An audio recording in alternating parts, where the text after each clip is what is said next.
Tag für Tag verlassen Maybach-Maschinenanlagen das Werk, um im In- und Ausland auf den verschiedensten Gebieten der Antriebstechnik ihre Aufgabe zu erfüllen. So zum Beispiel in der Dieselzugförderung. Die erste von der Deutschen Bundesbahn nach Kriegsende in Angriff genommene Entwicklung war der mit einer Maschinenanlage von 1000 PS ausgerüstete, dreiteilige diesel-hydraulische Schnelltriebwagen der Bauart VT08. Diese Fahrzeuge sind im schnellen Reisezugfernverkehr eingesetzt. Die gleichen Motoren und Kraftübertragungen, wie sie in diesen Triebwagen verwendet werden, auch für den Antrieb von Streckenlokomotiven vorzusehen, war ein für die ganze weitere Entwicklung der Dieselzugförderung in Deutschland entscheidender Beschluss der Deutschen Bundesbahn.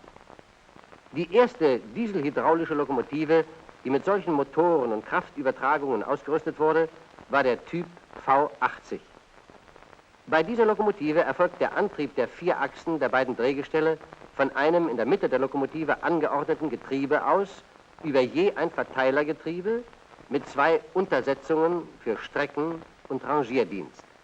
Die mit dieser Lok gesammelten Erfahrungen bildeten den Ausgangspunkt für die anschließende Entwicklung leistungsstarker dieselhydraulischer Streckenlokomotiven, wie sie heute in Deutschland und auch in anderen europäischen Ländern anzutreffen sind.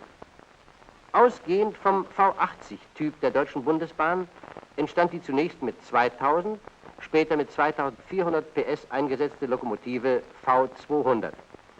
Das Bemerkenswerteste an dieser Bauart ist, dass eine Lokomotive dieser großen Leistung mit einem Gewicht von nur 80 Tonnen verwirklicht werden konnte.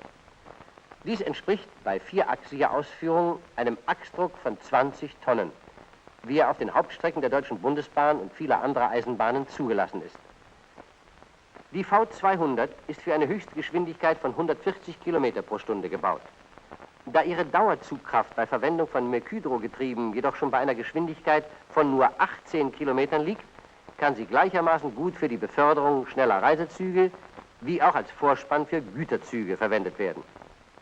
Als derartige Mehrzwecklokomotive ist die V200 auf den Hauptstrecken der Deutschen Bundesbahn eingesetzt. So zum Beispiel wird der gesamte Zugverkehr auf den steigungsreichen Strecken des Schwarzwaldes ausschließlich von diesem Lokomotivtyp bewältigt. Seit 1954 wird die 650 PS Einheitsrangierlokomotive der Deutschen Bundesbahn, Bauart V60, von der gesamten deutschen Lokomotivindustrie in großen Stückzahlen gefertigt. Im Frühjahr 1959 befanden sich insgesamt 734 V60-Lokomotiven in Betrieb und im Bau. Abgesehen von einigen Versuchsausführungen sind alle diese Loks mit 12-Zylinder-Maybach-Motoren ausgerüstet. Die geringen Abmessungen des eingebauten, schnell laufenden Maybach-Motors ermöglichen sehr gute Sichtverhältnisse vom Führerstand aus nach allen Richtungen. Im Verein mit einer wirksamen Schallisolierung der Motorhaube nach außen hin ergeben sich dadurch beim Rangieren sehr günstige Arbeitsbedingungen. Zufolge ihrer guten Bewährung ist die V60 vom Forschungsamt des Internationalen Eisenbahnverbandes zur europäischen Standard-Rangierlokomotive erklärt worden. Eine sehr interessante neue Lokomotive der Deutschen Bundesbahn ist die Bauart V100, von der insgesamt 1000 Stück geplant sind. Diese BB-Lok ist mit einem 1200 PS Motor ausgerüstet, der über ein hydraulisches Getriebe und Gelenkwellen die Achsen beider Drehgestelle antreibt. Mit geringfügigen Abänderungen lässt sich in sie auch der ladeluftgekühlte 1500 PS Maybach-Motor einbauen. Einsatzmäßig ist die V100 für den Güter- und Reisezugdienst auf Nebenstrecken bestimmt. Gelegentlich soll sie aber auch auf Hauptstrecken verkehren. Ihre Höchstgeschwindigkeit beträgt 90 Kilometer pro Stunde. Bei einem Achsdruck von nur 16 Tonnen, entsprechend einem Gesamtgewicht von 64 Tonnen, weist die V100-Lokomotive insbesondere bei Verwendung des stärkeren Motortyps ein beachtlich günstiges Leistungsgewicht auf und ist auch auf Strecken mit verhältnismäßig leichtem Oberbau verwendbar.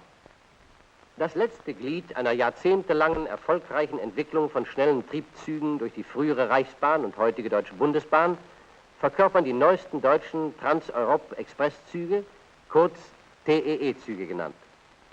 Auch eine Reihe dieser schnellsten und komfortabelsten Reisezüge erhalten ihren Antrieb durch Maybach-Maschinenanlagen.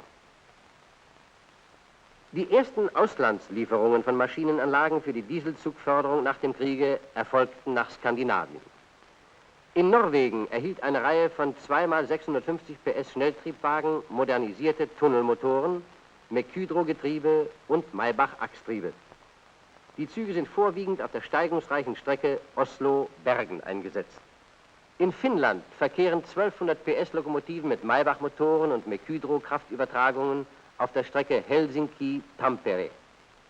Ebenfalls zu den frühzeitigen Abnehmern von Maybach-Motoren und Kraftübertragungen zählt die irische Staatsbahn, die mit ihren in den eigenen Werkstätten erstellten 400 PS Lokomotiven außerordentlich günstige Betriebsergebnisse erzielte. Nach der Deutschen Bundesbahn war es die italienische Staatsbahn, die große dieselhydraulische Streckenlokomotiven mit Maybach-Maschinenanlagen bei der Firma Ansaldo in Genua, der Lizenznehmerin von Maybach, erstellen ließ.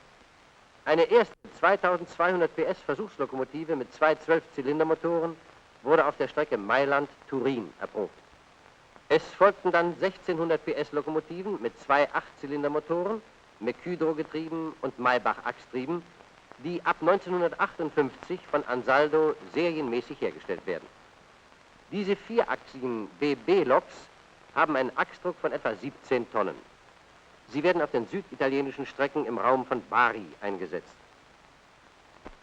In welchem Maße sich die hydraulische Kraftübertragung bei den verschiedensten Eisenbahnfahrzeugen einzuführen vermochte, geht auch aus der Tatsache hervor, dass zum Beispiel die französische Staatsbahn zu den Großabnehmern von Mercudro-Getrieben zählt. Sie werden in Frankreich in verschiedenen serienmäßig gebauten Triebwagentypen verwendet. In Spanien liefen schon zu Beginn der 30er Jahre Hauptstreckentriebwagen mit Maybach-Maschinenanlagen. Vor einigen Jahren erhielten auch die bekannten Talgo-Gliederzüge, die auf der Strecke Madrid-Irun verkehren, Maybach-Motoren. Versuche mit solchen und ähnlichen Gliederzügen wurden auch in den USA angestellt. Die Lokomotiven dieser Züge wurden teilweise mit Maybach-Motoren und Mercudro-Getrieben ausgerüstet. Etwa zur gleichen Zeit, als sich die große dieselhydraulische Streckenlokomotive in Italien einzuführen begann, setzte auch in England eine ähnliche Entwicklung ein. Im Zuge des bekannten Modernisierungsprogramms der britischen Eisenbahnen werden in England große, etwa 2000 PS starke Lokomotiven laufend gefertigt. Auch sie sind zu einem sehr erheblichen Teil mit Maybach-Maschinenanlagen ausgerüstet, wobei neuerdings die Motoren und Getriebe von Maybachs britischen Lizenznehmern, den Firmen Bristol Siddeley Engines Limited, Coventry und E. Stone Company, Deptford, London, gebaut werden. Die Lokomotiven sind vornehmlich im Westen Englands eingesetzt und sind unter anderem auch für die Bespannung des Bristolian, des schnellsten Zuges der britischen Eisenbahnen, gewählt worden, der die 188 Kilometer lange Strecke London-Bristol in 100 Minuten durchfährt. Die Fertigung weiterer dieselhydraulischer Lokomotivtypen dieser Baurichtung ist in Vorbereitung.